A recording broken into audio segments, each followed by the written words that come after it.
Hello, everyone. This is BizChicks TV. This is the place where you can find tips and tools to help you do business better. Excuse me. We're here to help you run a profitable business that's fun to run and to take the hassle out of your hustle. And today is time for Tech Life Weekly with the Biz Chicks. It's here that we talk about tech in a way that's easy to understand and apply to your life and your business. So we hope that you'll sit back, relax, and get some information that will help you in your daily, what would you call it, adventures in business and in life. With that, I want to introduce myself. I'm Terralina from California Cover Ups. I'm here with my partner and friend, Miss Francine Gregory, tech diva and real estate mogul. We are looking forward to talking to you about all the things that you want to talk about regarding tech. So, with that, we want to get started and we want to welcome everybody who's listening live and on the replay, those of you in the clubhouse, and those of you who are listening through other means in social media and over the internet. With that, we say, welcome, welcome, welcome to the conversation. How are you this morning, Fran? I'm doing very well. Hey, Dr. Tachi, how are you doing? Good to see you, Doc. hmm I we can't hear. I had to turn the volume up. Yeah, So turn. say that again, Doc. Hey, I'm fantabulous. Okay. I like that. And it even spelled it right in the In the clubhouse there in the chat. in the little what is that thing called? Closed caption. Oh, okay. Yep, captions. So what you want me to get started on this We're weekend? going to get started. We're going to get started with this week in tech history. So I'm going to put you in the place of authority Okay, really? and come on and tell us what's going on in the world of tech history. Okay, so this also has to do with a little bit of media. October 30th, 1938. hmm Orson Welles broadcast his radio adaptation of The War of the Worlds, which reportedly caused hmm panic among listeners who believed the theatrical presentation was a real news broadcast. hmm Regardless of the actual levels of panic caused, the War of the Worlds is one of the most famous radio broadcasts in history. Wow. Yes, often heard people refer to that. I mean, people were seriously in a panic. Right, Doc? Yeah, this is interesting because I teach this every semester when I'm teaching if I'm teaching a media class, it inevitably comes up the chapter about War of the World because this is media effects, right? We look at how media affects people and what it causes them to do. And that was really part of the beginning of this talk of responsible media, because for so long, even from the days of yellow journalism and newspapers, media did what they liked without repercussions. But even though they said this was for entertainment purposes over and over, and they said that, that it was not real, you don't know when somebody joined the broadcast. So they're hearing pandemonium and thinking it's real. So, there has to be, that was really the start of the call of responsibility of the media. So it's interesting. I talk about this all the time. Yeah. Yeah. Media responsibility. We shall see. Okay, so my next story. The first transistor radio goes on sale November 1st, 1954. The Industrial Development Engineering Associates Company begins selling the Regency TR1, the world's first commercial transistor radio. Texas Instruments designed and developed the transistor technology, who then partnered with IDEA to design and manufacture the completed radio. The TR1 sold over 100,000 units, ushering in the commercial transistor industry. November 1st, 1954. I can remember having one of those little plastic radios. You know what? I remember my uncle from Philadelphia brought me a transistor radio. And it was about this size, about the size of a small Walkman. And you could get New York on it. I could get Wolfman Jack. I was in Pittsburgh, Pennsylvania. And it was so clear. And I mean, I just took it for granted that everybody had one. Um, Evidently, that was the beginning of an era of communicating on a personal level. Yeah, because transistor radio. And again, the programming that they had on there was, you know what I mean? You can listen to the radio show. So we've evolved from 38 to 54 baseball games. Mm-hmm. What would Elliot Ness or whatever the programming was of the You day. could hear the heavyweight fights. Right. And this is also like that the radio is a modern day podcast. Exactly. It's just audio. That's where it started. Yep. Wow. And audio in your pocket. You could take it with you wherever you wanted to go and listen to whatever you wanted to listen to. or whatever they had available to listen to. Now there's a plethora of things. So let's move into November 2nd, 1988. Robert Morris of Cornell University launches a self-replicating worm as part of a research project designed to determine the size of the early internet. It was intended to count the number of computers that initiated connections when the worm was loaded onto them. However, due to a programming error, the Morris worm began repeatedly infecting machines, clogging network traffic, and causing machines to crash. Eventually, the worm spread to 6,000 machines, which was roughly 10% of the internet at the time, causing significant downtime for government and university systems for 2 days. Morris was dismissed from Cornell, sentenced to 3 years probation, Oh my gosh. $10,000 fine. Oh, did they think he did it on purpose? No, but he messed up a bunch of stuff. Because at the time, worms and stuff or viruses and things of that nature hadn't really taken off. Exactly. So did he really know what he was doing is my point. Apparently not. I mean, I think intent should have played something in there. My gosh. Sent the poor boy to jail. I mean, put him on probation. Gave him a record. He was trying to count the number of computers that initiated the connections. Okay. Don't put a worm up in there. Yeah, there has to be some sort of responsibility when obviously it's called a worm for a reason. They know that it could be detrimental.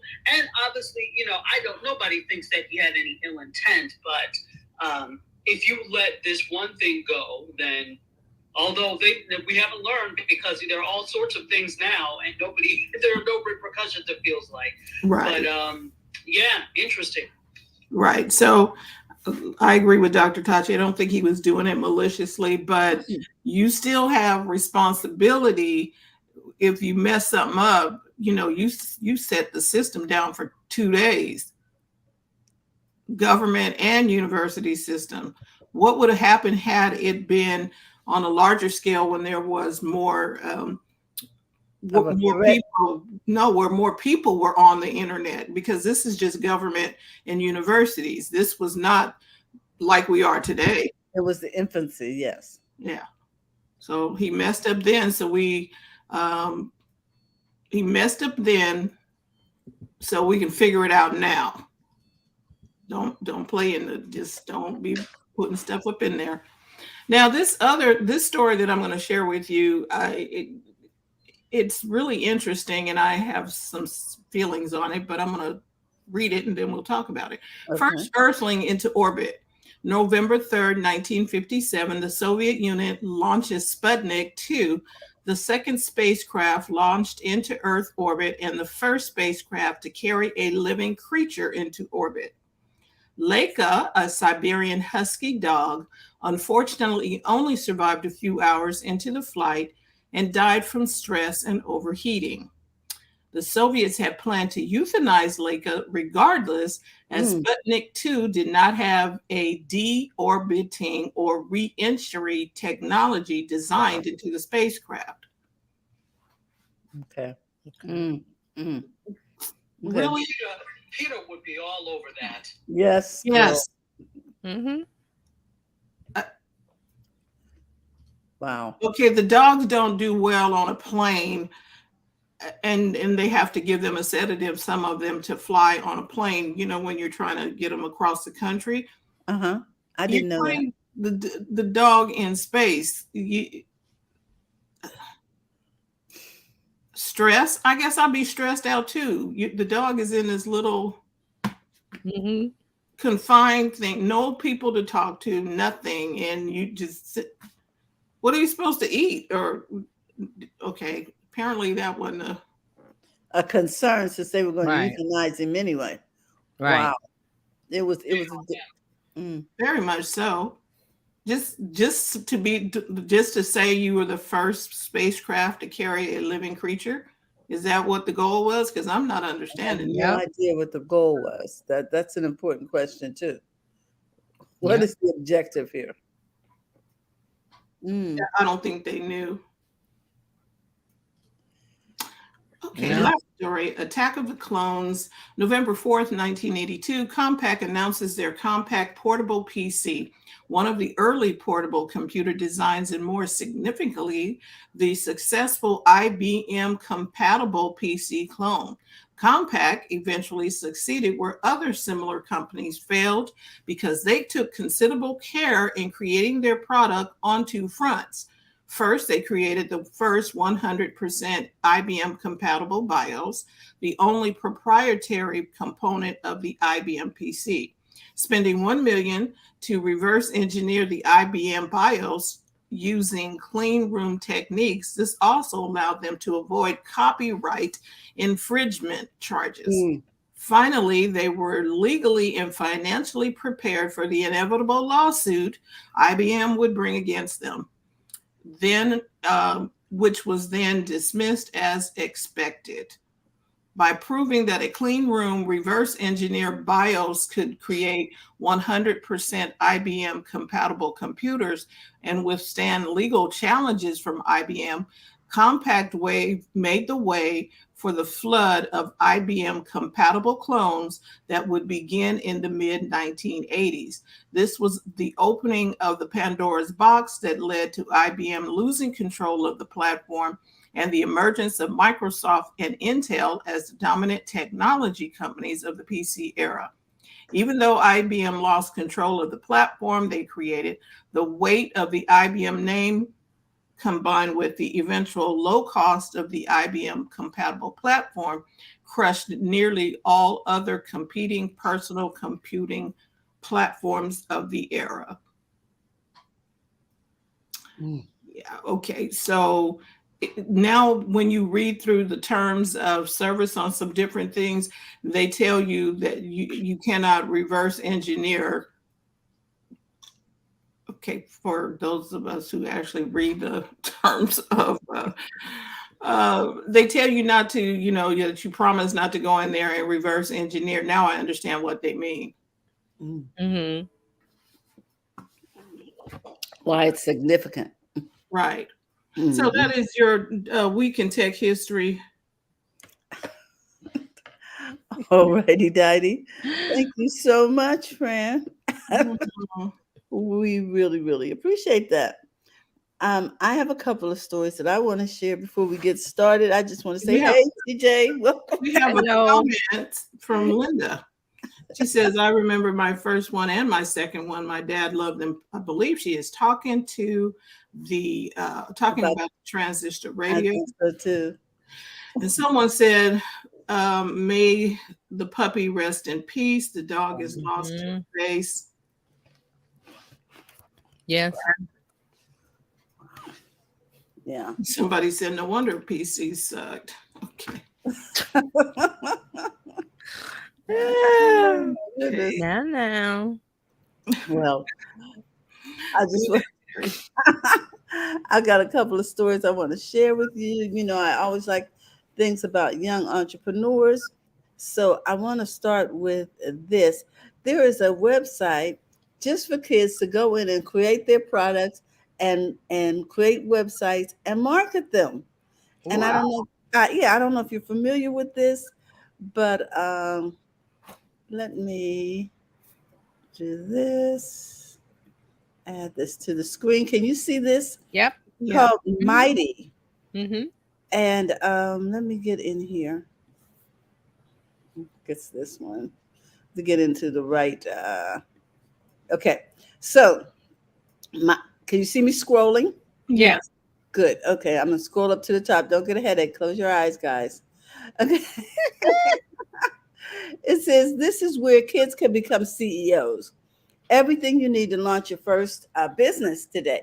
You can design your products, your website, and start selling. It's sort of like um, Ooh. yeah, it's great. And I want to try to go over here. Let's see if I can make this bigger so that you can see what's going on over on this. No, it took it out instead of making it the way I wanted it to go. Okay, so let me go back down so you can see what I'm talking about. Um, you can, you see the little products scrolling over there on the side? Yeah. Mhm. You can create cups, sweatshirts, different items, and then they will show you how to build your website within here. And it was just amazing to me. I thought, oh my goodness, it's all in one place. Thank you. So you see the little design changing over there. You've got game, and it's showing the kids how to use the font. It has tutorials within the website, and it is called Mighty. So I'm scrolling down so you can see these little three, what they call three easy steps. Design your Mhm. products, build a website, start selling. It's a fulfillment company. So now Oh, okay. the parent does not have to take any risks with having a garage full of inventory. Okay. Cool. Uh-huh. Make unlimited designs using their creator studio. That's an interesting term. Anyway, I just thought it was amazing. So you can see some of the products here. You can design your own mugs. They can do hoodies, Mhm. bags, Mhm. but cell phone covers. I just thought it was a great um, way to get your kids started because it's designed to be a simple, what they call a simple website builder, and it's something that they can do with just a little guidance. I Then love they it. give you your own URL so you can sell to your friends and family for your website. Cool. Uh-huh. So I wanted to share that with you. So if you're trying to get started with a business with your children or your grandchildren or someone in your family who may need additional help, this is a great website. They've It got is. coaches built in this. It costs $8, I think, a month. Okay. That's not bad. It was No, really not bad. and you get to join their community, the CEO squad, where thousands of other kids are running their businesses, and you can talk to one another and get some feedback and help Mhm. with people about their successes. Okay, I got this question. I don't know if this is They obvious got a or not. section here for parents. I, Okay. I have a question. Hmm. Why does the adult stuff got to be so complicated? It doesn't. This, and I think the site is. I don't know what the age limit is on this site. I went there, said 8 to 13. Okay. Ideally 8 to 13. Okay. Right. And but somebody could reverse engineer this and Mhm. create one for adults. And Well, isn't that Linda, what Zazzle is? I don't know. Linda says this is fantastic. What a great idea for senior citizens. They need this for us as well. Thanks for sharing this. I'll surely pass it on. Yeah, Uh, I think it's like Dazzle and all the other, Yeah. sites where you make a website and you make a product and fulfill it. I think Mighty is giving maybe probably giving coaching on with Yes, they it are. for It their says down children? So here, that's what it's like an all-in-one package for kids. yes. And there's the coaches. Yeah, Mhm. so they have video and Oh, they this tell them one. like what is merchandising, what is marketing, what is this, what is Teaching that. So teaching that's Oh, vocabulary. look, I need to go over there just to learn. It's like, Exactly. So I'm just saying, join the CEO squad over here at Mighty, and the price is so reasonable. And then parents may have questions, so they have a question and answer place for that. And it says with your membership, you can design unlimited numbers of products, Mhm. build a custom website, learn from the Mighty coaching team, earn money by selling your products, join a community of other young CEOs. very $8 a month. simple. And Yeah. This you is can try it simple. out for free. Nice. Simple. I Nice. love it. I love the fact that it was a one-stop shop. Mhm. The fact that it put everything in a container that I could understand and help um, my granddaughter or whoever navigate. Mhm.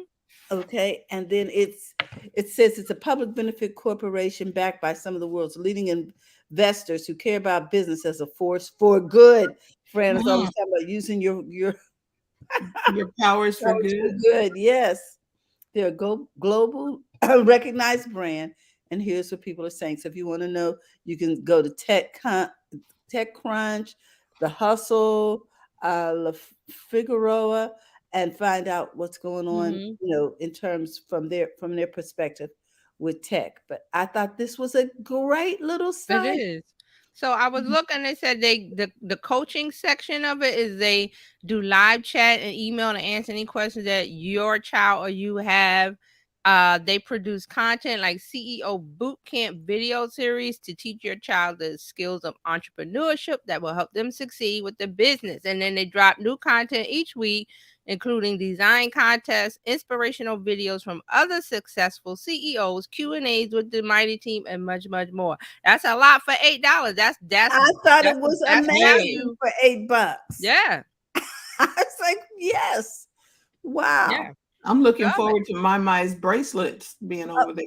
Hey, you know what I'm saying? Just when I discovered this, when I was looking for an article, when I saw this, I was like, this is an answer to a lot of people's concerns. And Mhm.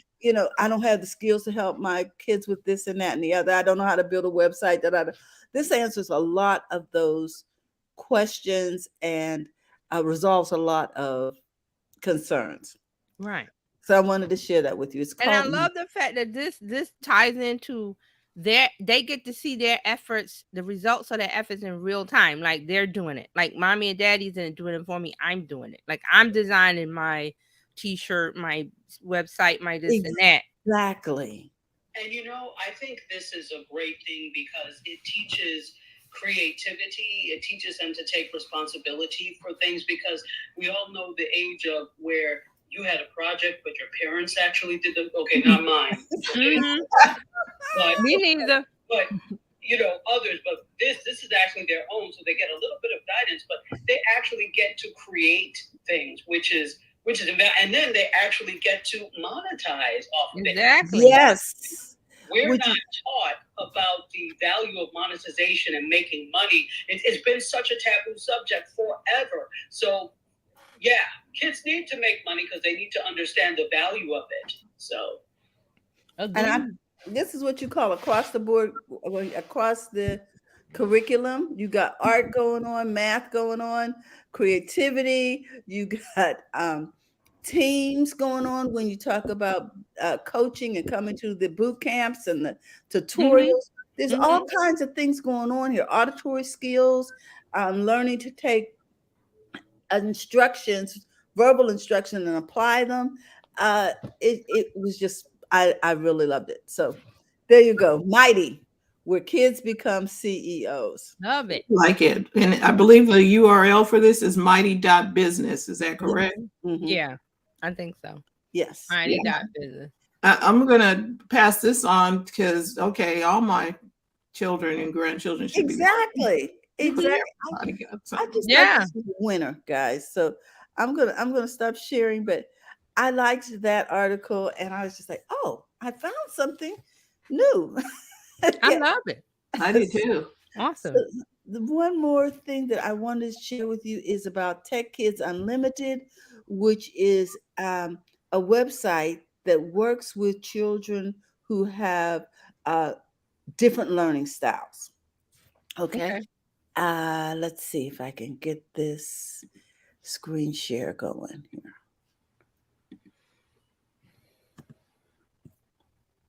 All right. Can you guys see that? Yep. Okay, so let me go back over here and look myself. So this is called Tech Kids Unlimited. It works with young people who need to develop different skills because they have special needs. Right. So the organization serves kids 7 to 21. Their program was created specifically for kids who have IEPs, individual education plans, and 504 plans. That means that they may need to, because they learn differently, their Hmm. educational programs have to be designed especially to meet their particular learning styles.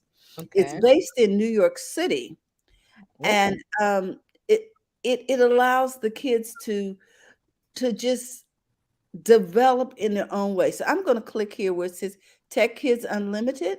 Can Mm-hmm. you still see the website?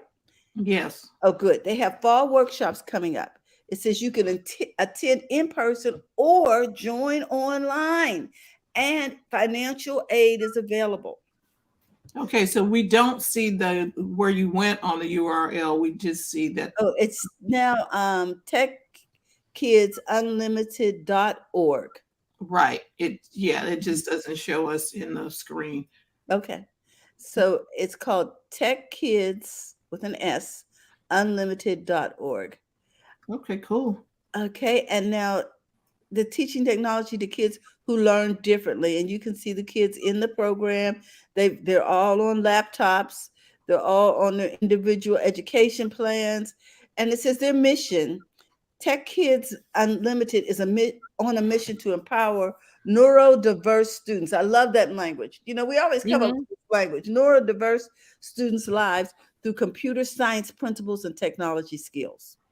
Okay, it's an NYC based nonprofit educational organization, and it's designed to inspire young people with disabilities to create and share technology in a supportive individual environment. And I want to tell you what they do. They allow you to learn technology and build social skills, because some of these kids need to learn how to connect emotionally. Some just need to learn how to apply their skills individually, and then they get to join a supportive community. Okay. Now, here are some of the things they do. This is their model. I Okay. won't read it to you. I'll let you go over and read it yourself. But I do want you to know the impact. 88% of the students display significantly enjoyment and positive emotions through workshops. This is a great thing, because a lot of time people with learning disabilities feel marginalized, and they feel teased and bullied, and so the fact that they had a pleasant experience is very significant. 73% of parents believe their teen gained skills to help secure future employment. Isn't that the Okay. goal for all of us, to become self-sufficient? Yeah. Acquiring a parent staff, 77% of youth participants indicated significant gains in technology skills after 1 week. Wow. 72% of parents believe their children gain new friendships and peers at Tech Kids Unlimited. This is so important because um, many cases when you have a learning disability, other children just don't want to connect with you, or they tease you, or they do not understand that you have a different way of learning, and sometimes the parents don't even understand that. So this whole thing, this social thing, is a really valuable piece right here. So they offer different workshops, and here's how the students work. Students learn through tinkering and producing tech products. Students work is shared with peers and with parents. The program offers kids a variety of workshops throughout the year for students ages 7 to 21. Mm-hmm.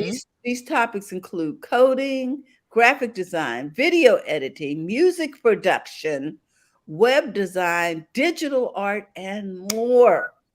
And Wow. I was like, what? Yeah.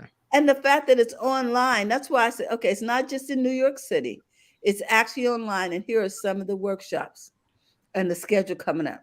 Sunday, they do in person workshops.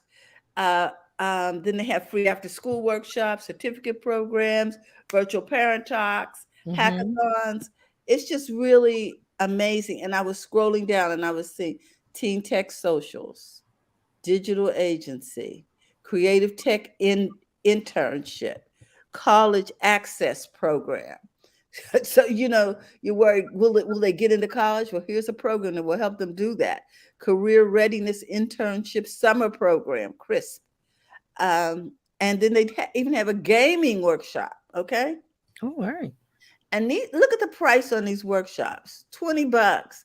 Digital art and illustration, web design, all levels, level 1, 2, all levels, level 2. I was just like, what? For $20? Wow.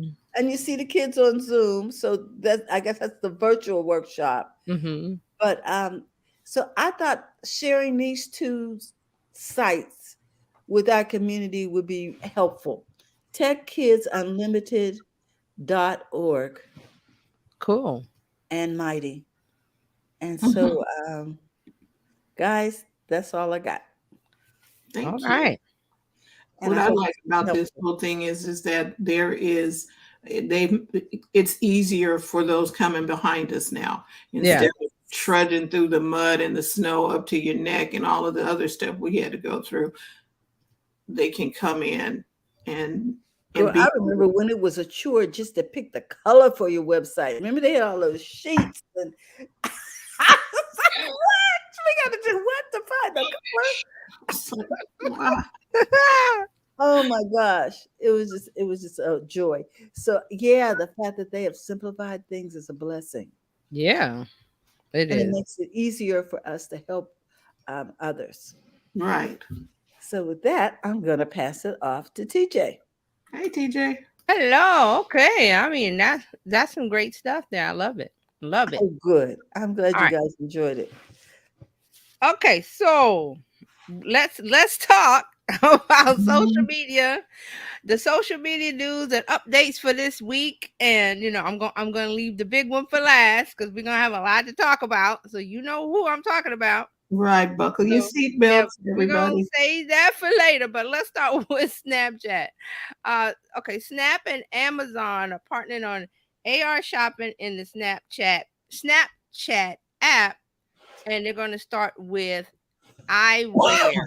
So they have a partner. Amazon is going to offer Snapchat users the ability to digitally try on eyewear styles from a range of popular brands. The new partnership is between Amazon Fashion and Snap, so it will be brands including Maui Jim, Persol, Oakley, Ray-Ban, Mm, Costa Del Mar, and others made available for virtual try on to Snapchat's 363 million daily active users.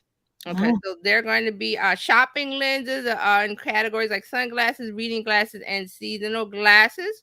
mm, And mm, this is just one of the partnerships that Snap has invested in with this AR shopping. I think we talked about something with think it was shoes or something we talked about. Forgot what it was. But they're developing their AR shopping lenses. Oh, here it is. So they did so Snapchat has partnered with MAC Cosmetics, Ulta Beauty, American Eagle, mm. Puma Chanel, Walmart, LVMH, and eyewear brands Gooder and Zenni Optical. And then remember we talked about for Halloween they had the try on Halloween Yeah. costumes with the Uh-huh. company called Disguise. So right. it's AR and lenses. So you go into Snapchat and then you can try on the lenses and then you see yourself in the object. Like for Halloween, it was you could see the Halloween costume and if you liked it, you could buy it. So with this glasses. If you use Warby Parker, which they're an online retailer of glasses, Mhm. they will, you can go in, and Zenni Optical does it too. You can go in, take a picture of yourself, and then you can virtual try on the lenses. And then Uh-huh. Warby Parker will send them to you for free. So it's very convenient. So Snap says over the last year, 250 million Snapchat users have engaged with this AR shopping lenses more than 5 billion times. So there you go with Snapchat. So let's see what else is there. Okay, that's it. That's it for. Oh, one more for Snapchat. Snapchat is now letting you share your Strava, Strava activities and snaps and stories. And I think Strava is a exercise or fitness platform. So they're partnering with them to launch another lens that lets users share their fitness journey on Snapchat. So it's a Mm. Strava activity lens. It works by connecting directly to your Strava profile. Gives you access to stats and activity maps from your recent workout. Each time you do a workout, it will be automatically loaded into Snapchat, so you can share that. If you're using Snapchat, Mhm. there you go. So Hmm. Snap is doing and they have been for a while doing a lot of AR, which is augmented reality things where you can. I'm not sure for the Snapchat, but I know I've seen AR where I think it was IKEA that Yeah, had that you can put the sofa, if you're going buying a new sofa, furniture. yeah, you can put I it know you and can where it design your goes. kitchen. Yeah. Right. Mhm. So that's where they're going and tying it into shopping naturally, because you don't want them to just try it and then go, okay, well, you And can buy it if it fits, or mhm, if you like it. that I believe it was Maybelline and some other makeup Hmm. people also. When you go online to purchase the Uh-huh. makeup or whatever, they say, see how it looks, Right. and then they will put the eyeliner and stuff on you. Hmm. Yeah. Wow. So that's a big way for them to make revenue, make sales, to get people to buy. Dr. Tachi? No, I'm just clapping and saying, "Wow, yeah." Continue. Okay. And so remember, Snapchat is popular with millennials and Gen Z. So there you Well, go. I think this takes the stress out of, will it fit or will it look good on me? Is it the right color for me? All of those things we go Hmm. through when we're trying to make a decision. Right.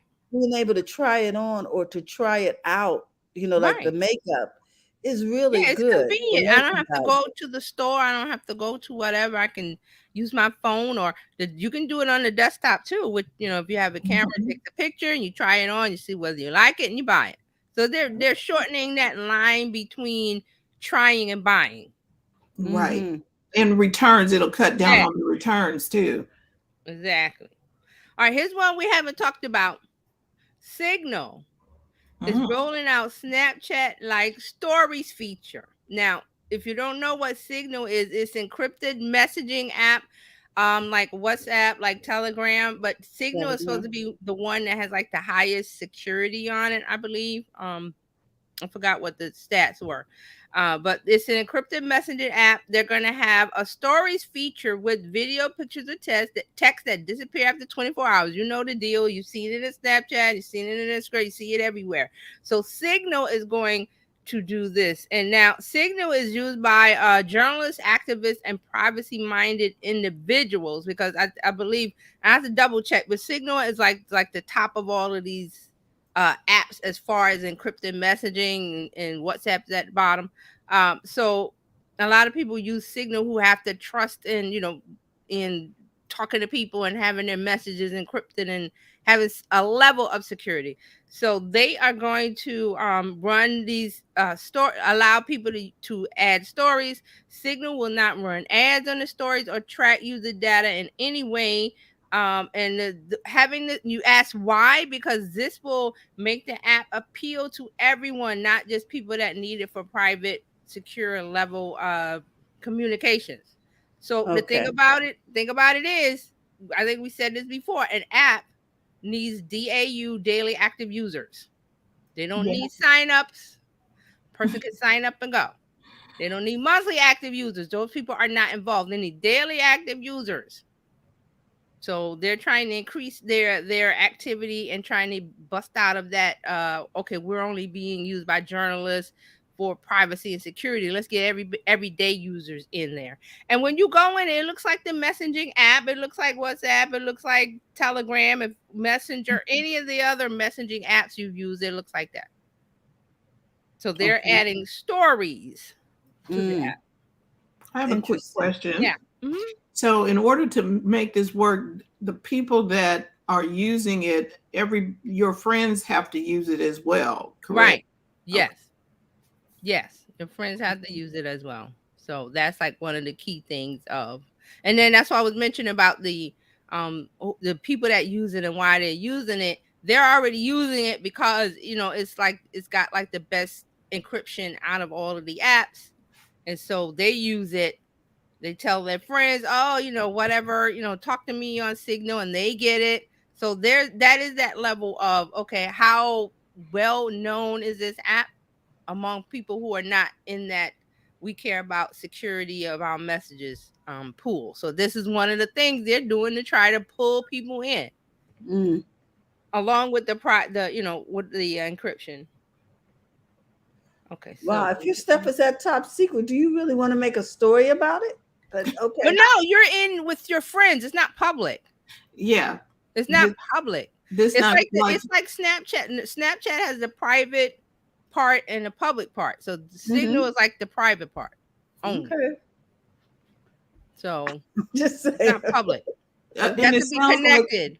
It sounds like Mission Impossible to me. So I send this message to TJ, and it's going to self-destruct after 24 hours, and you will not be able. Let me go back to that message and see what TJ said. It is not going to be there. So it just shows you how an app needs users, and how do you get daily active users? That has to be something they want to use, and then you have to add new users. You can't just keep the old crowd, which is Twitter's problem. We're going to get to that. Yes. Mm-hmm. The challenge I see is that you got to try and get these people to move off of whatever you're talking to them on there now to get them over to Signal. Yes. So again, there's app fatigue. People have to download a new app that they're not familiar with. So the person that uses it in your family or your group or whatever has to say, hey, come and join me on Signal, and tell you why. And then you have, the private messaging part of it. So that goes in there. Okay. So if you want to see my story, you got to download the app and etc. And it's only going to be there 24 hours. Right. The story. But if you're already talking to each other, it's like an add-on. If you're already in there having conversations.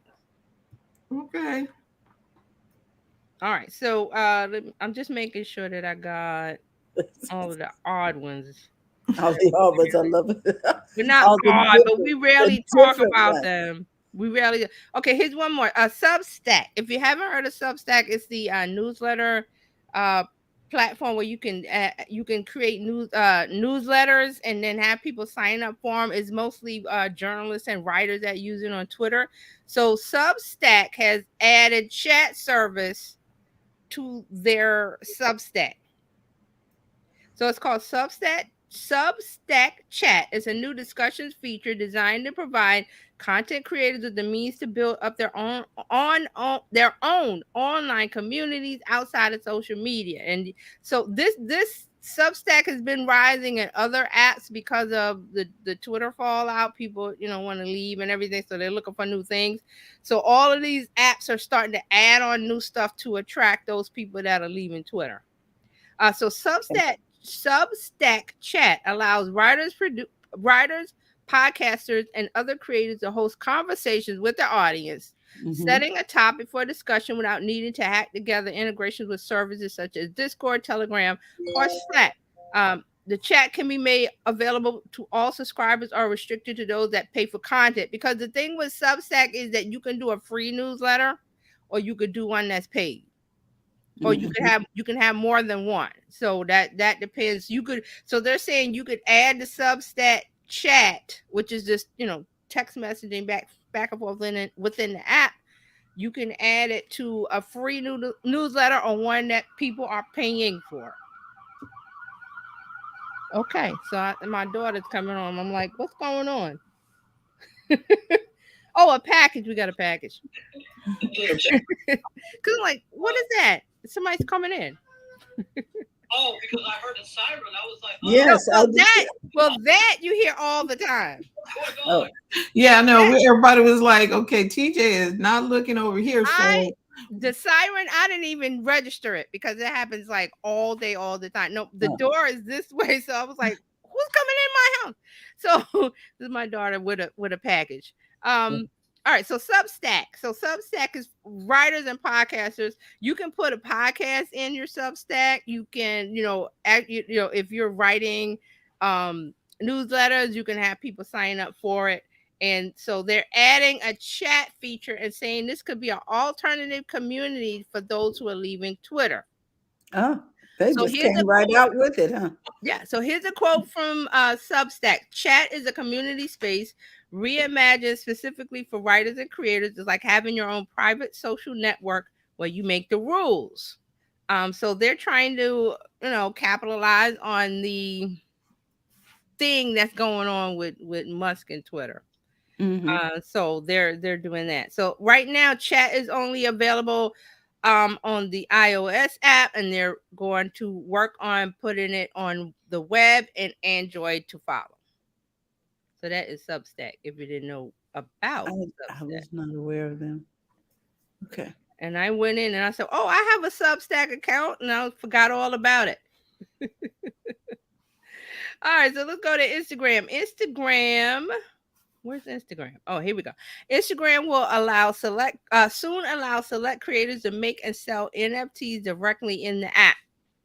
So you're going to be able to create your own NFT and sell them directly to fans, both on and off Instagram. So you'll have a toolkit that will help you create, showcase, and sell NFTs.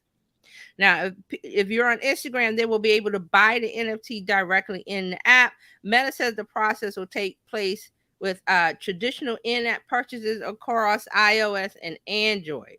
Instagram is not taking a cut of the creator revenues for now. They're testing this with a small group of creators in the U.S. and they expect to expand it to more countries in the future. So they're adding support for the blockchain, the Solana blockchain, the Phantom wallet. They have Rainbow, MetaMask, Trust Wallet, Coinbase Wallet, Dapper Wallet, Ethereum, Polygon, and Flow. So those are the connections that they have. So they're also doing something with OpenSea. So if you're in NFT world, you know what all of these things mean. If not, don't worry about it. Dr. Tashi. Yeah. So with the whole, I'm deeply involved in the whole NFT, crypto, and metaverse space, or in the spaces, and so the reason this troubles me is not because I don't want any, Web 2 people to start getting into Web 3. That's not it. It's just that you've caused wahala, not Instagram itself, but its parent company, Facebook, has caused such wahala in Web 2 that we don't need your debauchery also in Web 3. And so and this thing is so, obviously there's not a lot of regulation, but really when it comes to your wallet, your crypto wallet is your responsibility. If you lose your money and lose your NFT, that's just on you. There's not a whole lot you can do to get them back. So I don't feel confident in some place that already has a problem with privacy, etc., hooking up my wallet that I have to be responsible for to that. No, it's a straight no for me. I'm sorry. Exactly. And also remember that Instagram was down or something was going on with people's accounts, I think on Monday. Or was it this week or last? I'm trying to remember when it was, but then you have that factor of if the platform is down and you can't access it, how are you, making money or doing NFT drops or doing this or doing that or anything with Facebook and Meta because the site is down. So you're tying all your things into one platform. And if you can't access it, then what do you do? So that's the Mhm. key. It feels like to me this is another case of them wanting to dominate in spaces they know nothing about. They want to, if Facebook could, they would try and overtake OpenSea. They want to be the OpenSea, but what they don't know, well, or maybe they do know, is that there's not this. First of all, there's not this trust of those platforms. People who use these platforms, especially that are really in the community, they don't have that trust and faith in places like Instagram and Facebook. Even with Twitter, and even though Twitter Spaces is one of the places where this community really gathers, a lot of them are not, doing the NFT profile thing. No, because it's like you're a centralized space. Our point is to be decentralized. So they're just trying to, again, dominate in a space that they know nothing about. And not that I fault you for that, but you have so many other projects that you just let go. Who's to say this is not just another whim? And now you have my wallet number. No, thank you. Right. Let's see, Zuckerberg is trying to push this metaverse thing that they're going to be first and everything because they're falling behind on regular Web 2.0 stuff, like with their quarterly earnings that they just reported, and they dropped out of the top 20 of the tech stock, and 70, I think their valuation went down like 70% or something, like big numbers where you're going like, whoa, what's going on? And Zuckerberg is like, don't look at that. Look at what we're doing in the metaverse and NFTs and stuff. And like, no, you got to get that right. You got to get 2.0 right before you move on to 3. Wow. Okay, so more from Instagram. Instagram is expanding access to subscriptions to all eligible creators in the U.S. They started testing subscriptions in January with a small group of creators. So this subscription, it lets creators offer their followers paid access to exclusive Instagram Live videos and stories. Subscribers also receive a special badge that helps them stand out in the comment section and creator inboxes. Now, when I went on Instagram, I saw a couple of people, things popping up saying, "Oh, you can, subscribe to this and subscribe to that." I really didn't pay attention to it. So, but if you see it popping up, that's what it is. The people you follow have turned on their subscriptions, and they want you to pay to get access to exclusive content that they're only provide in the small group within stories and lives. Also, Facebook is increasing access to stars. Stars is where they let creators earn money directly from followers on Reels, live, and video on demand. Facebook is also going to start testing automatic onboarding for creators, and that means the ability to send stars will automatically appear on their content. Facebook is also bringing stars to non-video content such as photos and text posts, so it won't just be reels. It'll be all the content that these creators put out. And also, Meta is announcing that it's introducing gifts, GIFTS, gifts, like a Christmas gift. They're starting with Reels to give creators a new way to earn money from their fans. The new feature lets fans send gifts on Reels by purchasing stars with Instagram. Meta is testing this feature with a small group of creators in the U.S., and they're going to expand it. And they're testing gifts on Reels. I just said it. So they're testing it on Reels in the U.S., and they're going to expand. Didn't we see this somewhere else? TikTok. Thank you. You could buy and okay. It's on TikTok where you can buy heart stars or something to give to the people. Right. When they do lives, there's an option to say, oh, you want to reward the creator, and you get 99 cents, $1.99, $4.99. I think I saw it was on Instagram. And so does the creator get any of that? Yeah. And they're not charging right now, but they will, which means Instagram will take a cut probably next year. Yeah, YouTube. It's all testing, so they're not going to take their cut while testing to get you used to, if somebody, gives me whatever, I get all of it versus, when you get used to going in the candy jar whenever you want, and they're going to like, okay, now you got to wait. You got to pay $1 to get the candy out the candy jar. Mm-hmm. And YouTube super chat, I think is the same. Yeah. Where people can give you money. Yes. That's They you're can do on it live Facebook. and on videos that you have. It's called, I think it's called Super Thanks when it's not a live video. Correct. So remember, some of these are, when they do an Instagram live, when they go live, you can give them something. And then when they're not, you can give them gifts. And then they got the subscriptions and, all this exclusive content. So it's supposed to make your audience feel special. Okay. One more from Facebook. Facebook is expanding its professional mode setting to everybody, to everywhere. So it was in a test mode, but now it's available to users worldwide. So the professional mode is a profile setting that gives you access to features that was available only to people that own pages. You had to start a page to get these options.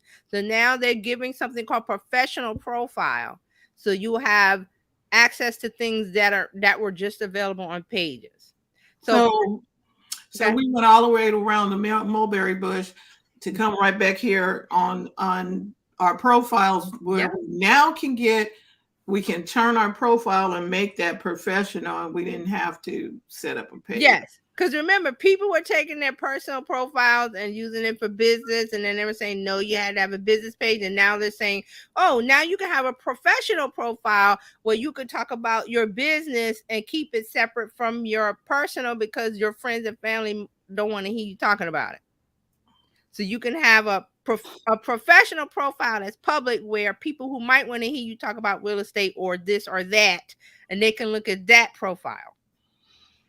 All right, so more about this. So they're saying professional mode gives creators the ability to build a public presence and gain access to professional tools that were previously only available for pages using the same profile they already have on Facebook. So you don't have to set up anything differently. So Facebook is saying that they see this as a way to build a public following, earn money from various monetization programs, and connect with your audience in more meaningful ways. So the profile setting will give you the access to monetization features like Facebook Reels Play bonus program. You'll get access to stars. We just talked about that. You get money from Reels and live and video on demand. Also, in-stream ads will also be launched to eligible professional mode creators, which gives them the opportunity to earn money by enabling ads before, during, or after longer videos on demand on Facebook. They're also testing ads on Facebook Reels on professional mode with a select group of creators. So you'll also get access to subscriptions, which we were just talking about on Instagram. So you'll be able to share subscriber-only content on Facebook. They haven't rolled out yet. They're in the testing phase. So that's what's going on with Facebook. Okay. TikTok, real quick. We'll talk about TikTok before we get to Twitter. TikTok. So TikTok has a new privacy policy, and it says the Chinese staff can access European user data, not US, in Europe. So TikTok revised its privacy policy for European users to make it explicitly clear that user data can be accessed by some employees from across the world, including China. So this applies to users in the European Economic Area, the UK and Switzerland, not the United States. TikTok says it does store European users' data in the US and Singapore. So they're saying that access will be allowed because certain employees within their company needs to have access to this user data. So this is in Europe, that they're UK and Switzerland. It goes in effect December 2nd. That's they're saying that if you use TikTok, you're agreeing to let people in China have your data. Okay, so pretty much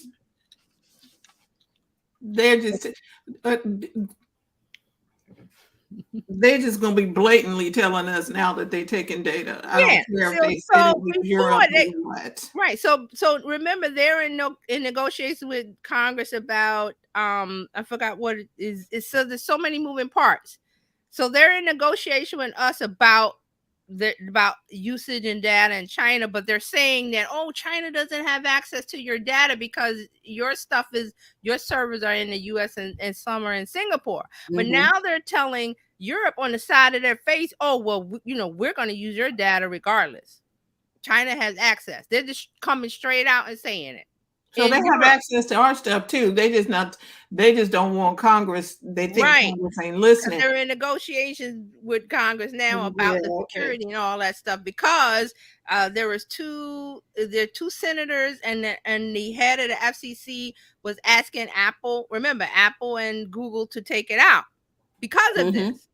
And TikTok is saying, no, we don't use your data. And then we had a story before where they were using biometric data to track some U.S. people, and they said they didn't do that.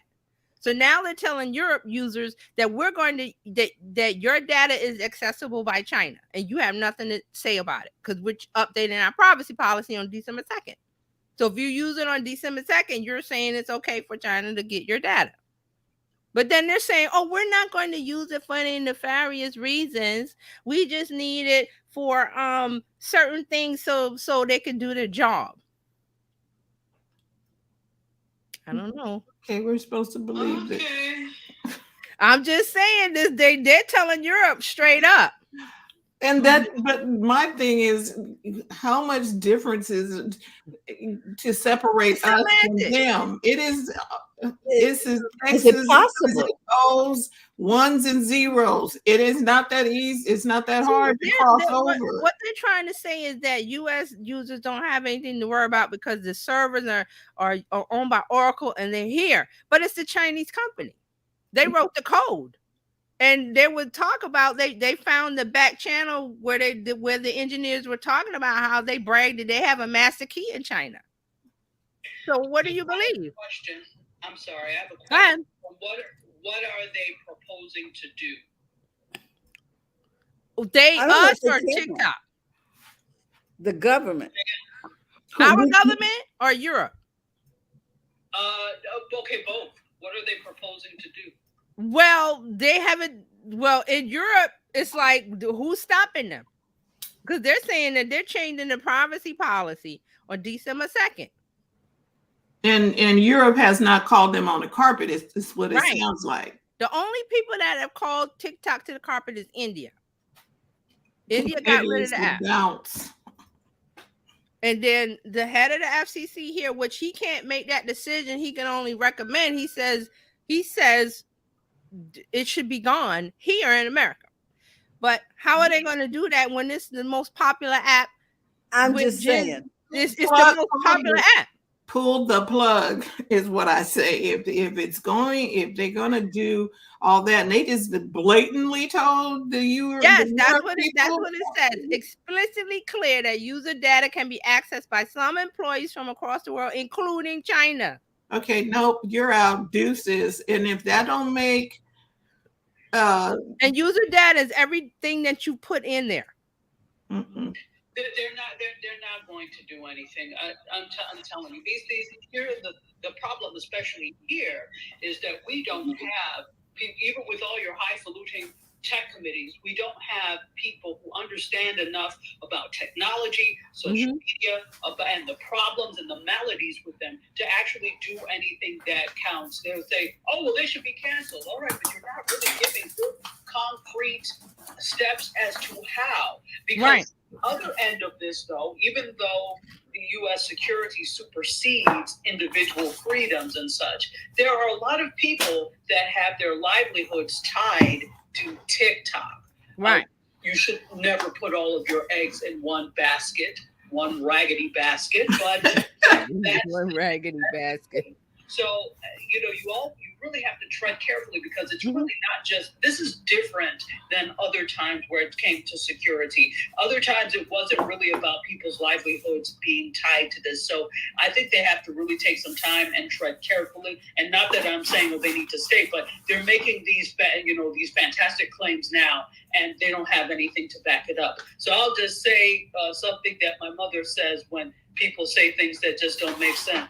Okay, so There we I go. see, they're not, the government won't ban it here because, like what you said, there'll be outrage. It's the most popular app. People are making money with it and everything like that. But there are loopholes and everything. So I feel like it's going to come from, it won't come from the FCC. It might come from one of the other, I want to say not committees, like the commerce, not, No, you know what I'm talking about, Charlena? The not commission. Departments, The Yes, FCC. not the FCC, but somebody else. right. Uh, Like the FCC. TC, possibly Federal Trade Commission. Right. It could be the Mm. Trade Commission. It could, because some of these companies, they're not agencies. They're more commissions or what have you, that they put out stuff. Remember when people were doing ads on Instagram for things, and then they made them like you have to mark it as an ad because it's based on law from advertising laws and rules that we already had in place. So that's how they would, if they're going to attack this, us, the government, if they're going to attack it, it has to be with a law that's already on the books. They're not going to outright ban it, but they'll find something to say, oh, well, it violates this rule, or it violates something that was like, so how do earlier. we protect ourselves? I know this should be social media 101. We don't put out there anything we don't want nobody to steal. Is that it? Right. Okay. Yes. And you decide whether you want to use TikTok or not, because you don't have to. You do not have You to. don't have to. It's just, it is the most popular spot on the internet on the phone now. That's all it is. And their eyeballs to, okay, I need to bring people into my audience to attract them to my business. Mhm. Where are people hanging out? Used to be the mall. Now it's this app. Now it's that app. Now it'll be another app, or it'll be something else. It'll always be something, because these people, you have to go somewhere. This energy has to go somewhere. So all we're talking about is, I'm like, look, this is the latest with TikTok, and we know what people on this side want. They want to ban it. These people don't want to ban it. So we have to, look at it. Mm. And Mark says all of the cool kids get their identity stolen. So this is just one more brick in the wall. We'll be looking at it, but this is the latest. So over in Europe, they've said, hey, we're gonna use your data, and we're telling you, by changing the privacy policy, which is when you open the app, it pops up and say, there's been a change to the privacy policy. Do you agree? You know how many people are gonna tap yes?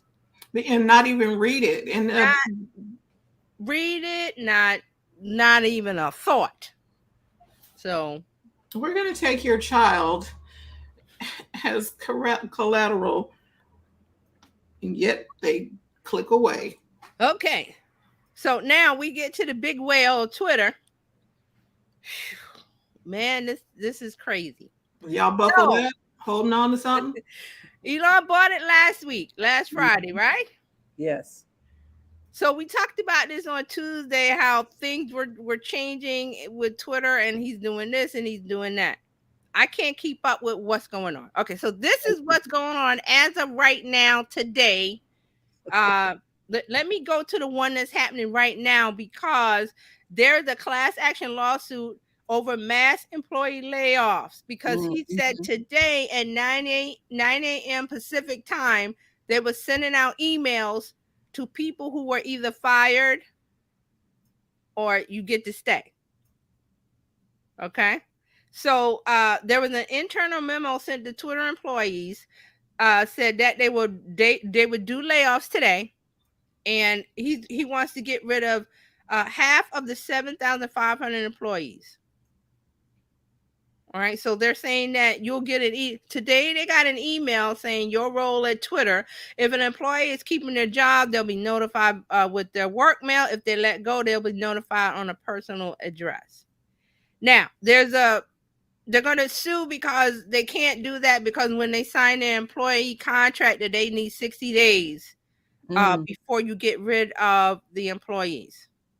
So under Twitter's takeover deal terms, Musk had agreed to keep employee compensation and benefits the same. That means the laid off employee should receive 60 days of salary and the cash value of the stock they were to receive, blah, blah, blah, per law. So that's what's going on with the employees' wise. That Elon said today, well, he didn't say, he sent out, they sent out some memo that said Twitter, that said from Twitter. He didn't sign his name to it. So it's supposed to happen today, 9 a.m. Eastern time. I have not checked the news. If anybody want to check the news and see what's going on. Bill Terry, there's a lot of laws regarding layoff. Right. It's for a living from the Employment Development Department. You cannot just lay people off. You must give them notice. You must notify the government. We do yes, shops to help people relocate. You can't just walk in there when you got a certain number of employees to say y'all out of here. Right. So that's why they're suing. The employees are suing. Not over and above the contract. I'm talking about just in general. Yes. So I'm asking this question. So they got the notices that they got 60 days, or does the notice say you got to leave today? No, he's saying if you get an email today, right now, they should have gotten it already saying you get to stay, you get to go. Yes, but I mean, in the email, it says effective your 60 days is starting now. Do you understand what I'm saying? Because you've got the email. No, I think he want people, he's turned off access. No, he's turned off. You ain't getting no more money. Your paycheck has stopped. You do not come into the office. So there's been talk turned off. The employees have said, like, they send out messages saying if you're coming in the office, don't come to the office. If you're in the Slack, they've taken people off the Slack. The employee Slack, like they could not log in. Those are things. It's like right now. It's not no 60 days. So this is why they're getting sued, because they're supposed to give 60 days. So this is in violation of worker protection laws, the Federal Worker Adjustment and Retraining Notification Act, as well as the California WARN Act, both of which require 60 days of advance notice. He did not give it. So there's a lawsuit.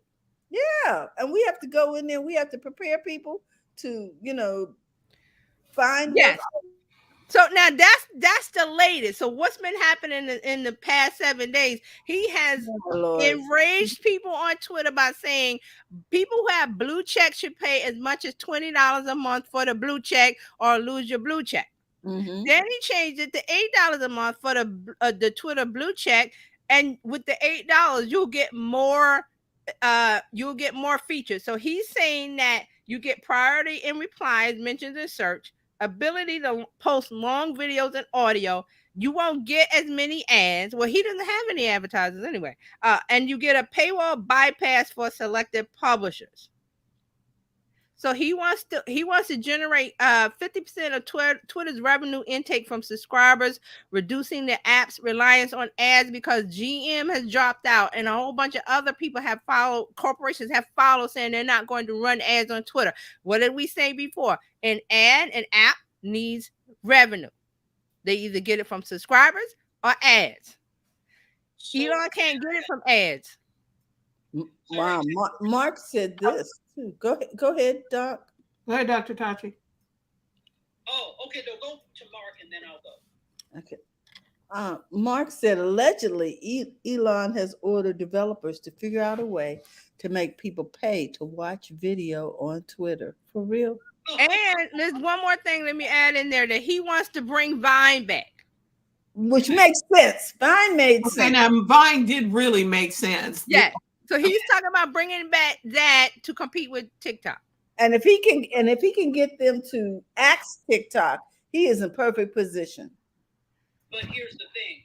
Mm-hmm. Elon Musk is also not a tech person. I don't know if he has he's not the chief tech person, and I don't know that he really understands it. He's got people around him. But I talked about this on Mediascope on Wednesday, that one of the people that worked on Vine, also, on developing Vine and also helping to lead the closure of it, said that he needs to just start from scratch, because the code for Vine at this point is like 10 and in some cases 12 years old. So they really need to start all over again rather than just revive Vine, because it's so old at this point. This is the thing with he's just throwing stuff out there.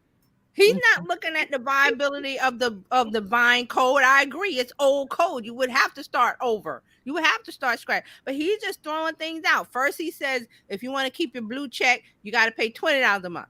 Then some people was like, no, they should pay $50, $100 a month. Then he goes, oh well, $8 a month, and all this conversation is happening on Twitter. Whenever and he just throws things out like, oh, what? He's not even thinking about what he's saying. He's not. And one other thing to add to this, and this to me, aside from all the other stupidity, really shows where he's at. Yes.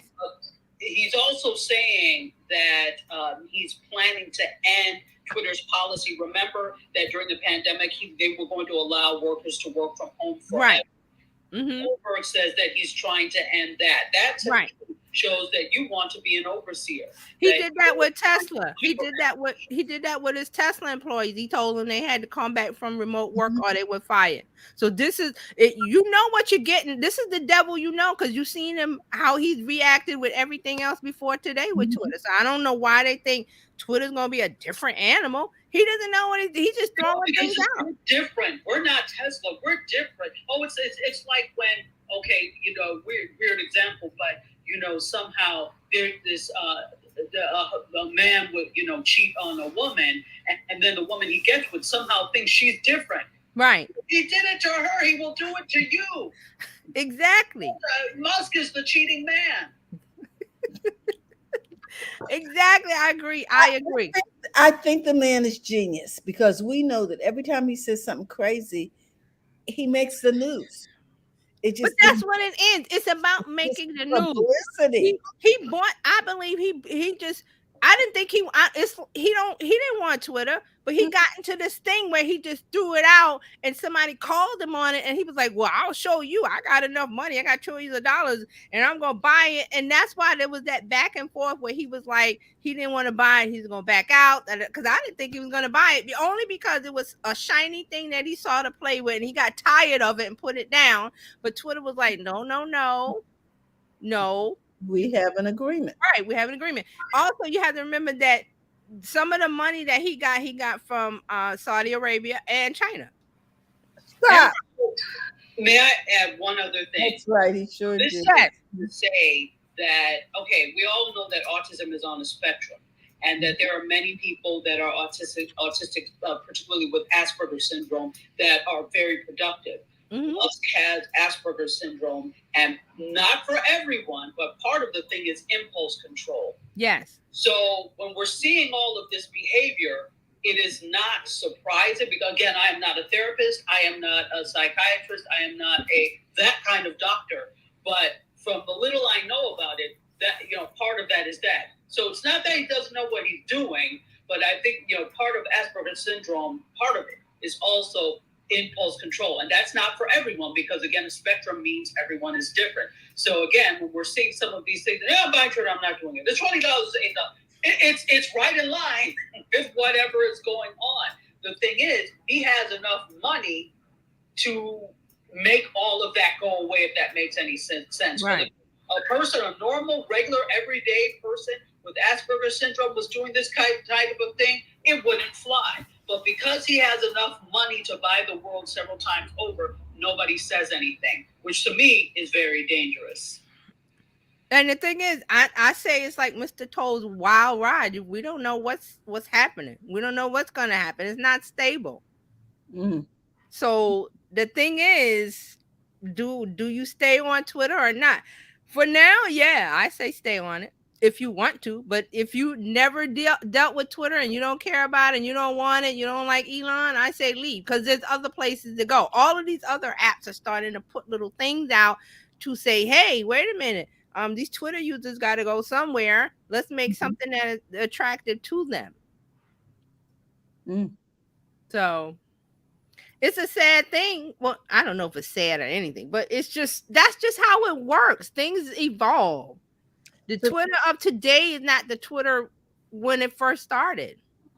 It's turned into this thing where MAGAs hang out and harassment and bullying, and they blocked the so-called president and all of these other things. So And also the use of the N word. We said it's on Tuesday. The use of the N word has risen like 1,000% over there because all of his people that worship at the Church of Musk or whatever think they can go over there and say what they want now, and it's not being blocked. And this is what I don't like about the whole freedom of speech conversation, because I think, and it's funny, I've heard a lot, especially on Clubhouse, there are a lot of there's a lot of talk about the freedom of speech and it not being squashed, or they don't feel it's not. And I do understand that. I do It's not. in freedom of speech. The problem is usually freedom of speech encroaches upon the rights of people of color, LGBTQ plus, etc., and other quote underrepresented groups. So that the freedom of speech. Oh, we should be free to say what we want. It's never it's never on the sides that are there to hurt people. It's never freedom to express the truth. It's always freedom to squash people of color's rights, etc. So that's why I'm like, no, because you have proven over and over that you don't know how to handle freedom of speech responsibly. And so, no, you shouldn't have it. That's just me. So people can fight me all they want. I don't care. Because I'm always going to be the type of person that is on the losing end of this, where I have to defend my knowledge, where I have to see words I don't want to see. Oh, because you feel like saying what the hell you want to say? No, you could take the number 16 to hell with that. And I think Mark on Tuesday? Did you say about people misunderstanding freedom of speech? Because it's not, no one's suppressing your voice. It's that the government can't suppress you. That's where people get. I think was it Mark? Mark, are you still here? Let me know. We talked about that. That is you have freedom of speech. The government can't stop you, but you can say what you want. But you don't have freedom from consequences. You have to accept the consequences of what you say in public. That's really what it's about. Yeah, Mark. Yes, thank you, Mark, because I know you said it on Tuesday, and I thought it was that was a good distinction. He said a lot of people think that it's suppressing your speech. So it means the government can't stop you from talking. You can say what you want, but you're going to have to be responsible for the fallout, the consequences of what you say. And there should be groups of people, and there are groups of people in America that will tell you, okay, you can't say that. We see that with Mr. Kanye West. So, and with others. Yes. I think Kyrie Irving is going through it right now. Yes. So nobody's stopping you from saying. It's just that you have to live with the fallout from that. Take responsibility for what so we're seeing the biggest example right now is Kanye West, $2 billion to whatever millions he's worth now because of his speech.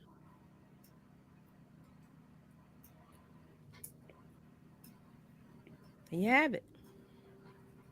Mark said, yes, it was me. Thank you, Mark. Okay. A lot of silence. Yes. I'm just reading over different things. We're letting that marinate. Letting it marinate.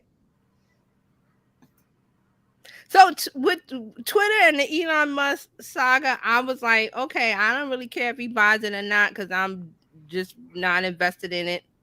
But he's letting the grass. It's like the house that's in the the lawns are neatly manicured, and you get to this one house where it's all overgrown and needs paint and stuff. That's what Twitter's becoming.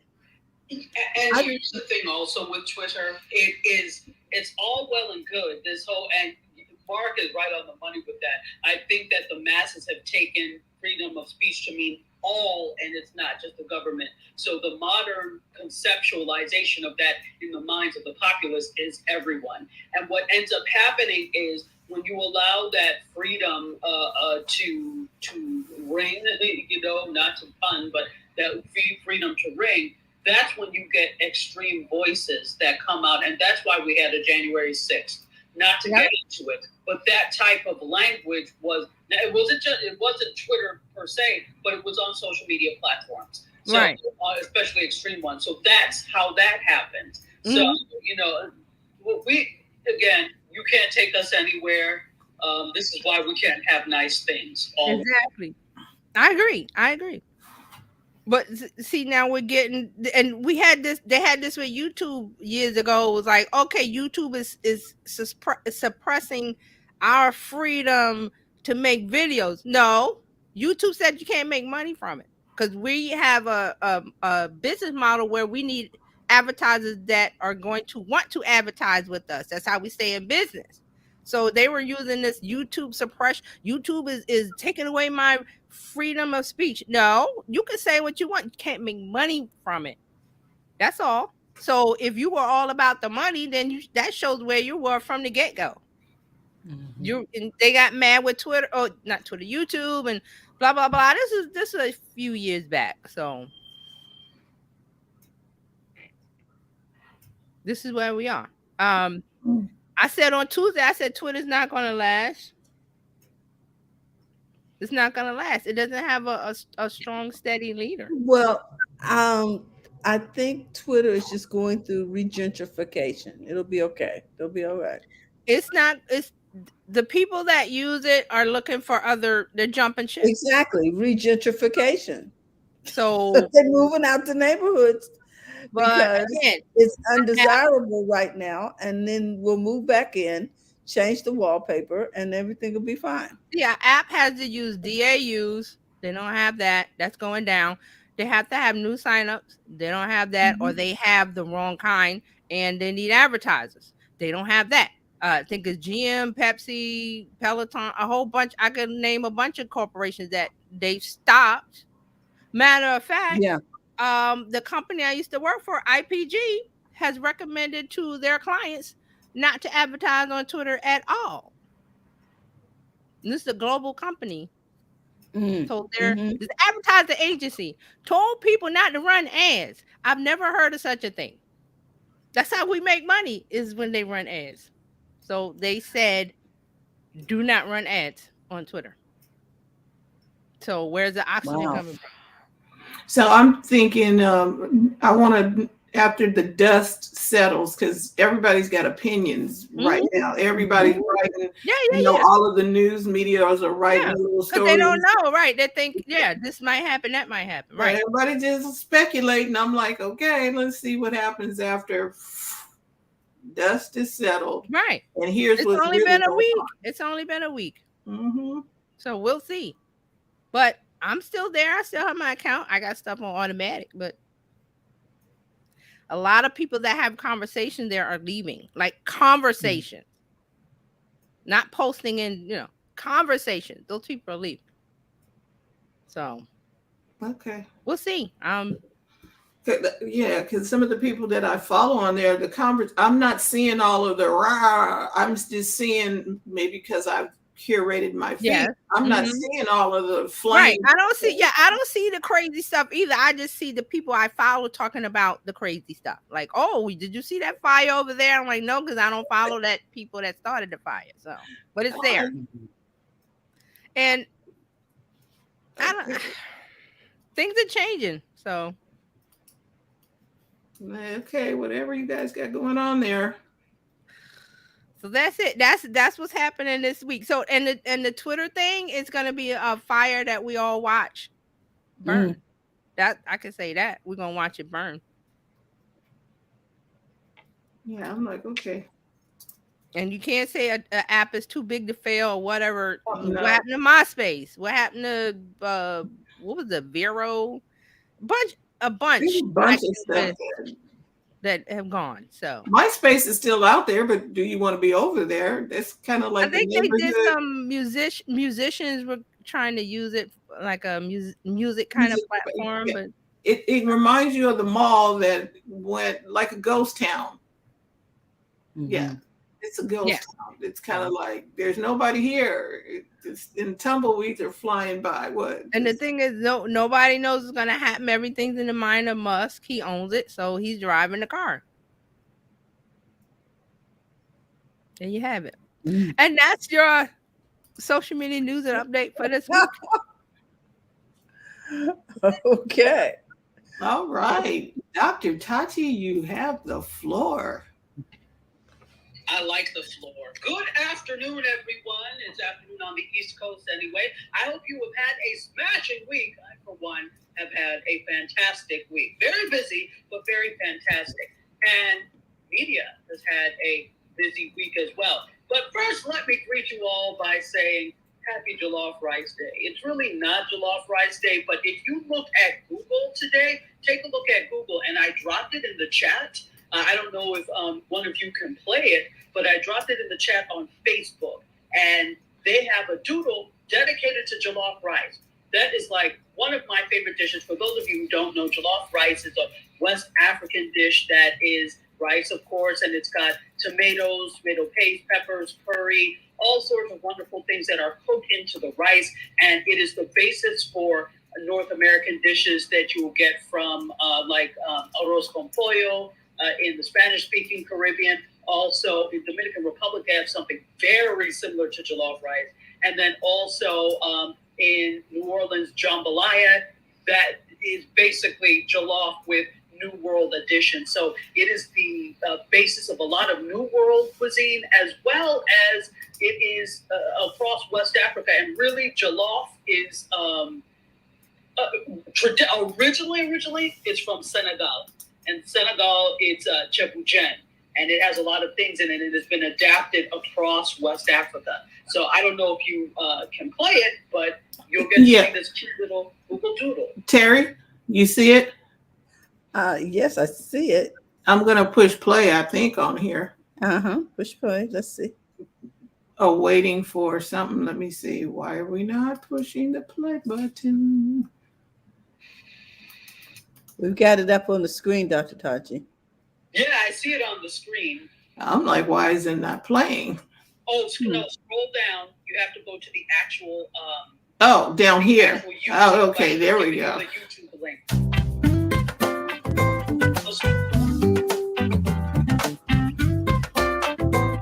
Can you see it? Yes. Yeah. That looks good.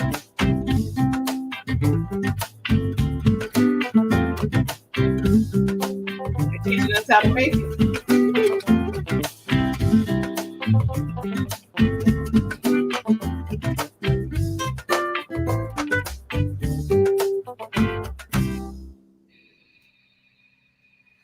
Wow. Yeah. So, and there are a lot of different recipes that will that pop up. Like when you actually click on it in Google, a lot of recipes will pop up for it. So, take this weekend and try your hand at it. It can be challenging to make when you first start, but it's like, for me, obviously, it's like clockwork now.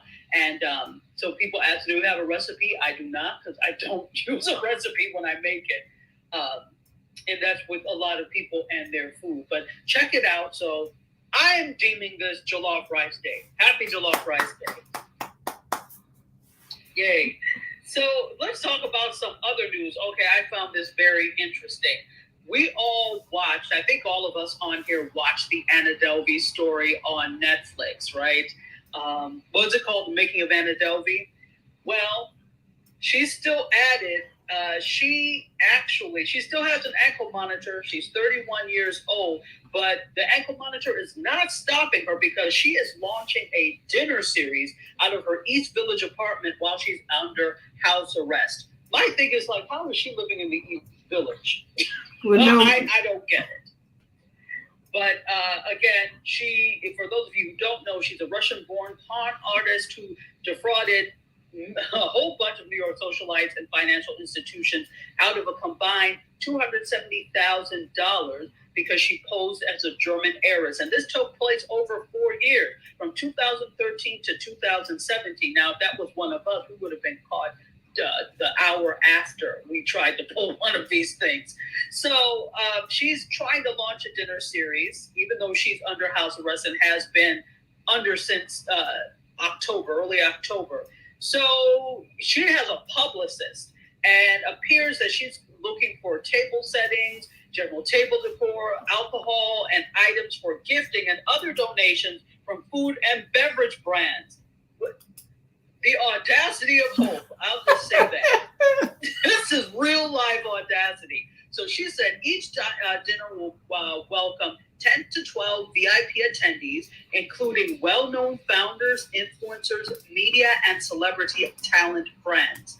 And it's supposed to be a salon series and will occur monthly, with each installment focusing on different conversation topics about good social movements and quote collective experiences across industries. So a spokesperson for Delby confirmed she confirmed these plans to Eater, and I love this publication, saying that there isn't a start date and the invite-only dinner series will be free for attendees. See, this is why there's no such thing as punishment, because for some people, because she could come out and do a whole dinner series, and I'm wondering if anybody has signed up to say, oh yeah, we'll donate. And this also sounds like, have you all ever heard of, Felicia's dinner party? She used to do it here on Clubhouse. It was always in person, but then it became Felicia's virtual dinner party when COVID hit, when the pandemic came. And so what they do is they do these conversations around different things over dinner at their house. And Felicia, they're philanthropists. Why can't I remember the last name? I'll look it up. But she did that for a while here. I think they're back to in person at their home in LA. So, but that's what that sounds like. Only now you get to do it with a felon. Exactly. In fact, that's what she should call it, dinner with a felon. And, I see people maybe gravitating toward this just because of the intrigue of who she is and what she's been able to do, and to say, oh, yeah, I went to the Anna Delvey thing. I don't know how long she'll be able to keep it up, but Well, I'm sure she made some friends when she was perpetrating. So they probably said, oh, yeah, we can put a spin on this for you, girl. Don't worry about it. Exactly. Things that make you go, Basically, exactly. So anyway, that's that with that. So let's move on from Anna Delvey's felonious dinner party, and let's talk a bit about NPR. And NPR has launched a paid podcast bundle. They're trying to convert a national audience into local donors, because they're estimating that less than 1% of their 20 million weekly digital users give to the local stations. You're right about that. I listen to NPR all day, and I did used to give to WNYC and not locally for some reason, but I haven't in a while. But they launched a paid podcast bundle on Tuesday, and it gives subscribers access to bonus content, ad-free episodes, and other perks from a dozen NPR podcasts, including Planet Money, Fresh Air, and Code Switch. And I love Fresh Air and Code Switch. And so this is basically NPR Plus. And to join, you have to make new recurring contributions to your local member station, starting at $8 a month or $96 a year. I think this is actually a brilliant way to get people to donate to their local NPR stations, because they're member supported. And NPR does have some great content, award-winning content, but because we're so used to free, it may be difficult to get people to do this. But if you're interested in supporting great content, maybe they're interested in this. So to start, NPR Plus will only be available in the 34 locations where a member station is participating in the program. So if you have an IP address that puts you in New York City or Boston, you will only see single show subscriptions available for now. But if you live in Orlando, Baltimore, or Normal, Illinois, you could choose the bundled NPR Plus option. To me, I'm like, who cares? Because why not just take that and divvy that among, never mind, they didn't ask me. So there was a team at NPR that developed the NPR Plus program, and they're going to manage the marketing as well as customer service for the bundle. So interesting. But I do like that they have a focus on the local member stations, because that's where the money is needed, definitely. So kudos to them, and I hope it works out for them. But I do see it being a hard sell because we're so used to the free content that we can get from our local stations. So let's talk Jimmy Kimmel, shall we? And feel free to jump in with comments at any time. This is a conversation, not a lecture. So Jimmy Kimmel. Before you jump over there, Mark had a comment. He said it was Felicia's dinner party, and Gayle King was always there. Yes. And I'm trying to remember her last name because her husband is like a venture capitalist. And this was something that they kind of did together. I can't remember her last name, but yep, Felicia's dinner party. Yeah, absolutely. I always used to listen. It was fantastic conversation. He also said, Anna, have you checked Home Goods? It's cost effective when your con is low on funds. Okay. See, but con artists don't pay for things. That's the thing. They con other people into giving them things or giving them money for things. So it's going to be hard for her to go and spend her own money. Well, I don't know. Is she on house arrest? I don't know if she. I guess she can have it delivered. I guess she is on house arrest. Yes. So she could con other people into getting it for her. Yeah, they can send it to her. DoorDash it to her. Exactly. There you go. So on to Jimmy Kimmel. He revealed this, and I even hate to say the person who thought he was the 45th president of the United States. There was an ultimatum with regard to him because Jimmy Kimmel said he almost quit the show when ABC execs asked him to dial back his jokes about the former person who thought he was president. So he said this: 10 years ago, among Republicans, I was the most popular talk show. And Jimmy Kimmel said this on the Naked Lunch podcast, and this is according to the Huffington Post. And he said, at least according to the research. And then he said when he started cracking jokes about the former president nightly, he lost about half of his fans so that he understood ABC's concerns. He said, I just said, listen, if that's what you want to do, I understand, and I don't begrudge you for that, but I'm not going to do that. So you know. If you want somebody else to host the show, then that's fine. That's okay with me. I'm just not going to do it like that. And ABC said, okay, basically. And he said they knew I was serious because he just couldn't live with himself. He also explained why he thinks that the former president will also go to jail. And he said he just wants to be on the air when it happens.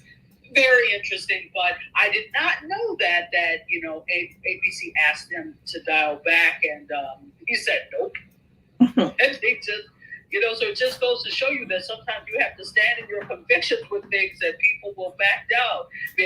But you also have to be willing to leave, because he said nope, you can find somebody else, but I'm not doing that. So they just would have had to buy out his contract too. So and then find somebody else that was going to bring in the eyeballs that he brought in. You know what I mean? You got to find somebody that can take his place and hold his position. That's not an easy thing to do, especially on late night talk. It is not easy at all, especially when audiences have become used to a certain personality. This certain personality gets ratings. And again, the whole concern was that he lost viewers because of that. And lack of eyeballs also means lack of advertising dollars. And I think that's where ABC's head was at. But Jimmy Kimmel didn't give two damns. He was like, well, I don't care, because you have to pay me irregardless, as is now in the dictionary, which I can't stand. Is it in the dictionary now? It is. Irregardless is actually in the Webster's dictionary. Okay, if we use it incorrectly long enough, there you go. It becomes a word, and it's not just the Urban Dictionary, folks. It is in Webster. So irregardless of what he did, Disney ABC was going to have to pay him anyway, so you can find somebody else. I'm still going to get my money. So they were like, okay. So very interesting on that. I did not know about that. Let's talk Netflix, shall we? Okay, so Netflix. Okay, the ad tier is here. Da, da, da, da, da, da, da, da, da. That's not a song, but I just wanted to sing. So the cord cutters Netflix lower ad cost tier is here, but there's a lack of some content. So, for example, the James Bond films, right? There's a lack of them. So again, they noted previously that 5 to 10% of the titles would not be only on the $6.99 basic. So if you didn't know, the plan is $6.99 with ads. So $6.99 with ads. Because they're working out licensing deals. So you don't have them initially. I don't know if they're going to come, but we'll see. But however, you can still see the titles show up on the platform. And there's a little lock.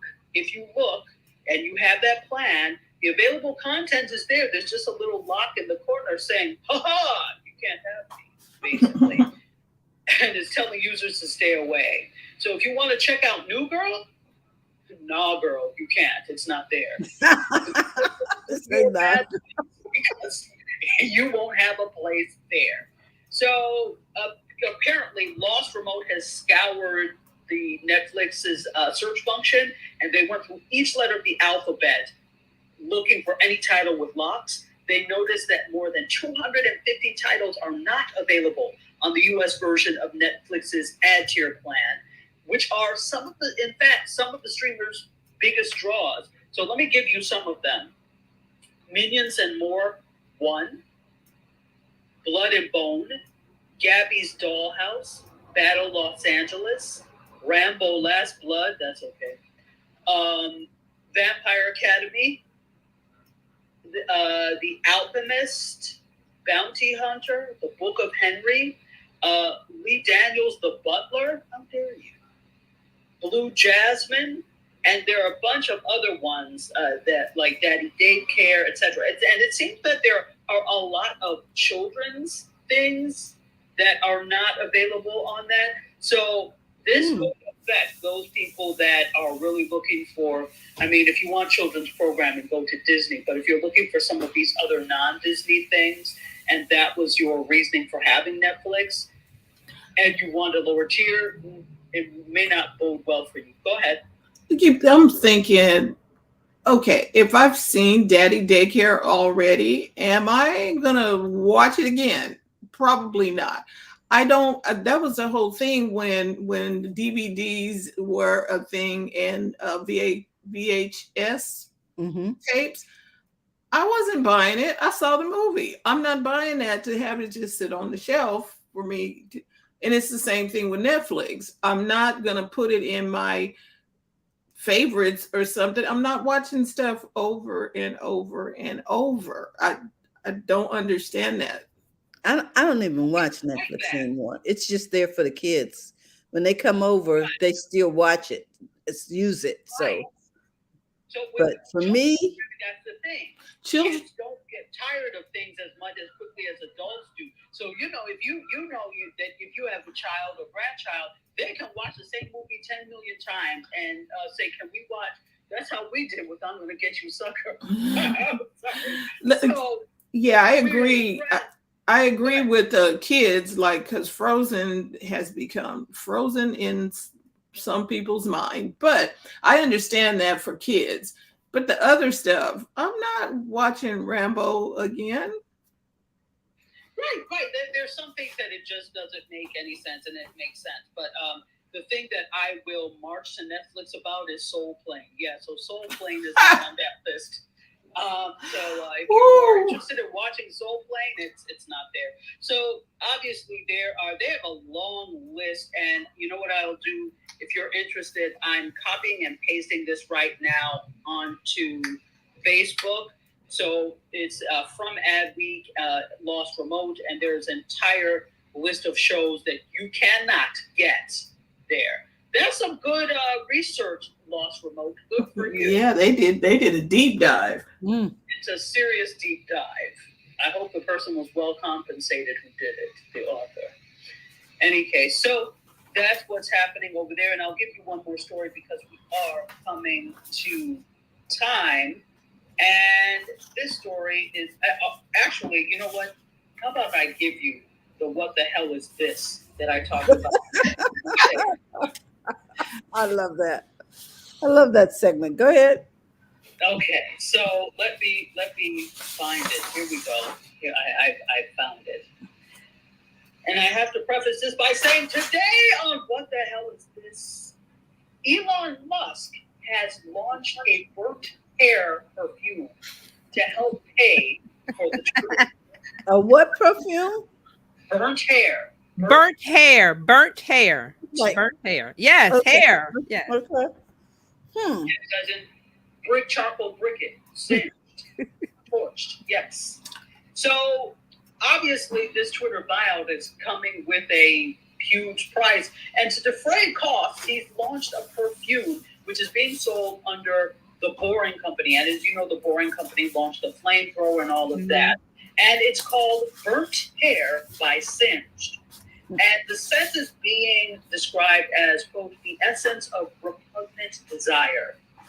Repugnant on one hand and desire on the other. That is a dichotomy of the ages. So they're describing it as the smell that you had when you lean over a candle. Now, what I don't know is if you lean over is it when you lean over a candle and it's blown out, when you lean over a candle and your hair catches on fire. I don't know. That's what I'm Confused. trying to. My question is, why would I want to smell either? But okay. Well, exactly. So if you look at on his Twitter, it says the finest fragrance on earth, and it's a picture of burnt hair. And what I said, the bottle, it does not look luxurious at all. It's a red bottle. And did I put it in the chat? I don't think I can. Let me see if I can pull it up here. That's something else, Terry. Let me see if I can pull. Yeah. So Burnt hair. Burnt hair. Burnt hair. Burnt hair perfume. Oh, Yes. there is actually a picture. Yes. Okay. Yeah. It looks like a Harlequin. Help us, Lord. It looks so cheap and so cheesy. I can't imagine it. And it must be 99% alcohol and 1% fragrance because, I'm sure it evaporates like anything. It does not look luxurious at all. So he said in a tweet that it was only natural that he'd go down the fragrance route. Let's talk about costs. Each bottle is $100. It's going to be shipping in the first quarter of next year. And if you think, well, who's going to buy that? Don't worry. Remember, the name of this segment is What the Hell is This? 10,000 people have already bought bottles of this singed charcoal briquette burnt hair atrocity of a fragrance. This reminds me of when was selling Texas Air. I just Okay, yes, but we know Tim Gillette, and he was just doing it just because somebody was gonna buy it. and people did buy it. I was like, okay. Texas Air. It was a box with nothing in Texas it. Air. Texas Air, a box with nothing in it. With air in it, had Texas Air in it. Yeah. Because the box came from Texas. Yeah, because and you had to be careful when you unsealed it if you wanted to catch that air. Okay, so wow. Dr. Tachi, I'm with you. What the heck is this? Let me tell you, but people will buy. This is the thing. Whatever he markets, somebody will buy it because remember, the Boring Company, his company is the same one that did the flamethrowers for $500 each. He got $10 million from that. So, well, Mark just wants people to know. He says, kids, you have time to get this for Dr. Tachi for Christmas. Give her a gift that she will remember. you know how they say at funerals in lieu of flowers? Okay, in lieu of burnt hair, I am accepting donations.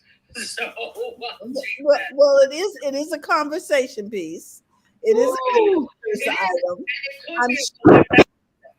I'm sure it's a limited edition. Right, right. So I'm sure this will appeal to people who are collectors of this type of kitschy stuff. So, I'm not knocking it because somebody is going to buy it. Evidently. And that's what I have for you today. okay. Oh my gosh. Okay. Okay. I don't know what else to say. Woo, thank you, Dr. Tachi. Mm-hmm. I do want you guys to know that Comcast is talking about an option where you can buy the speed of your Wi-Fi over here in Philadelphia.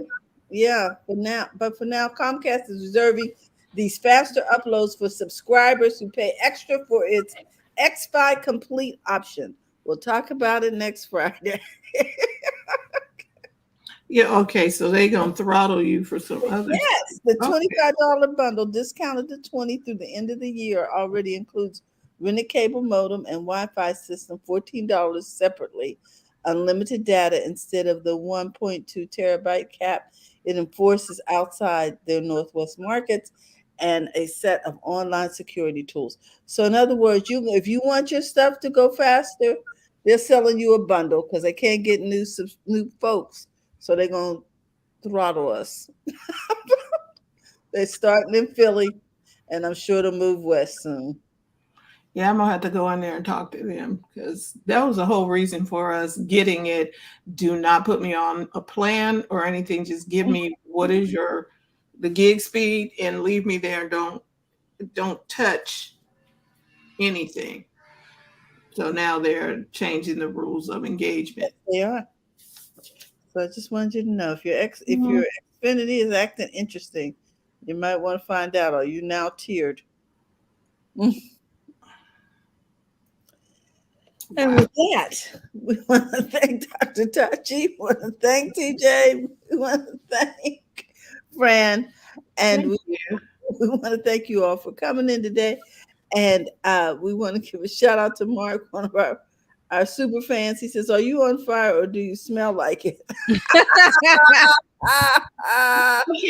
Hot. You know what? That's a good question because it's to me when I think of burnt hair, it's like when they take the pressing comb Oh. and Okay. they, you know what I mean? Yeah. Mhm. And I'm like, that doesn't smell good. You know what? Okay, we're triggered now. So I just thought about that. You're right. You're right because back in the day with the pressing comb, or even now, somebody who doesn't really know how to, because it's the oil, that's really pressing it through, which was probably not the healthiest thing. Mhm. But yeah, that's burnt hair. Who wants to smell like that? I'm not fond of it. I'm thinking my scalp is, oh no. That is not the Right, business. and the scent never went away. Stayed in the kitchen or wherever you happen to be. Okay. Help me, Jesus. I can still smell it right now. I'm like, that's not a good scent. Mm-mm. Oh my goodness. Coupled together with the Afro sheet or Blue Nile hair grease. It was not a good look. And no amount of what was that stuff they sprayed in the air? Lysol or whatever was fixing that. Holy House blessing. Woo, we just want to thank you all for being a part of our program today. You can become a part of the BizChicks community. It does not cost you anything to do so. Just go to bizchicks.net, set up your profile, and we would like to tell others about you and also hear from you and your genius with it, the things that you have to offer. It's a really good community. You need cheerleaders, you need coaches, and you need a community. So we are a great community, especially if you want to take the hassle out of your hustle, if you want to build a profitable business, if you want to know what is going on in the world and want to make understanding of it, join us. join BizChicks. You can also text biz to 33777 or bizchicks.net. Either way, we want to thank you for subscribing to our YouTube channel. Thank you for being a part of Facebook and Twitter with us. And almost didn't want to say that, but anyway, you're watching and connecting with us over here on Clubhouse. We just want to thank you for being a part of this family.